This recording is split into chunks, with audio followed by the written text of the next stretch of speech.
आदमी की घड़ी पर नजर गई तो उस आदमी के पास 116 साल का टाइम था। ये देखकर विल समझ जाता है कि यह आदमी ग्रीनिच सिटी से है, क्योंकि गेटो सिटी में लोगों के पास ज्यादा से ज्यादा 2 दिन का टाइम होता है। विल उस आदमी के पास आया और उसे वार्न करने लगा कि यहाँ पर तुम्हें नहीं होना चाहिए था। यहाँ चोरों का खतरा है, ये लोग तुम्हें मारकर तुम्हारा टाइम चुरा लेंगे, इसलिए जल्दी से यहाँ से निकल जाओ। लेकिन वो आदमी विल की बातों को सीरियस नहीं लेता और उसे इग्नोर करके ड्रिंक करने लग जाता है। तभी उस बार में फोर्टिस नाम का एक गैंगस्टर अपने ग्रुप के साथ आया, जिसे देखकर सारे लोग बाहर निकल भागे। दरअसल यह शहर के सबसे बड़े गुंडे हैं जो लोगों से जबरदस्ती टाइम चुराते हैं। विल का दोस्त विल को पकड़कर ले जाने लगा, लेकिन विल ने जाने से इनकार कर दिया और वहां एक कोने में छिपकर सब कुछ देखने लगा। फोर्टिस उस अमीर आदमी से उसका सारा टाइम लूटने आया था। फोर्टिस उस अमीर आदमी को चैलेंज करता है कि चलो पंजा लड़ाते हैं और जो हारेगा वह अपना सारा टाइम जीतने वाले को दे देगा। ये टाइम फाइट आर्म रेसलिंग की तरह थी, जिसमें 2 लोगों को एक दूसरे की कलाई पकड़नी होती थी। जिस भी इंसान की कलाई नीचे होती थी उसका टाइम घटने लगता था और वो टाइम उस आदमी के हाथ में ट्रांसफर होने लगता था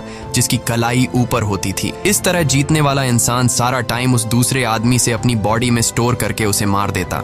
फोर्टिस उस आदमी से कहता है, क्या तुम इसके लिए तैयार हो? इस पर उस अमीर आदमी ने कहा कि मैंने बहुत ज्यादा ड्रिंक की हुई है, इसलिए मुझे कुछ टाइम चाहिए, उसके बाद मैं तुम्हारे चैलेंज के लिए तैयार हूँ। फोर्टिस कहता है कि ठीक है, ये तुम्हारी आखिरी ख्वाहिश है, जाओ, मैं तुम्हें तैयार होने के लिए कुछ मिनट देता हूँ। फोर्टिस उसके साथ अपना एक आदमी भी भेज देता है ताकि यह भाग न सके। वो अमीर आदमी बाथरूम में आकर बहुत ज्यादा उल्टियां करने लग जाता है, क्योंकि उसे काफी चढ़ गई थी। इसलिए अगर वो इस हालत में फोर्टिस से पंजा लड़ता तो इस अमीर आदमी का हारना कंफर्म था। तभी विल वहां पर आ जाता है। वो फोर्टिस के आदमी को मारकर उस अमीर आदमी को अपने साथ उस जगह से बाहर निकाल लेता है और उसे फोर्टिस से बचाकर एक सेफ जगह पे ले आया। विल ने उस अमीर आदमी से कहा कि मैंने तुमसे कहा भी कि तुम्हारी जान को खतरा है, तुम जानबूझकर अपना टाइम क्यों बर्बाद कर रहे हो। वो आदमी विल को अपना नाम हेनरी बताता है और वो विल से पूछता है कि तुम्हारी उम्र कितनी है। विल ने बताया 28 साल। हेनरी ने कहा, मेरी उम्र 105 साल है और अब मैं जिंदगी से थक चुका हूँ। मैंने अपनी लाइफ में हर एक चीज का मजा लिया है और अब मुझे इस जिंदगी की जरूरत नहीं है, मैं जीना नहीं चाहता। ये सुनकर विल ने हैरानी से पूछा, आखिर तुम कहना क्या चाहते हो? इस पर हेनरी ने कहा, लगता है तुम अब तक हकीकत से अनजान हो। क्या तुमने कभी सोचा है कि इस दुनिया में अलग अलग टाइम जोन्स क्यों बनाए गए हैं?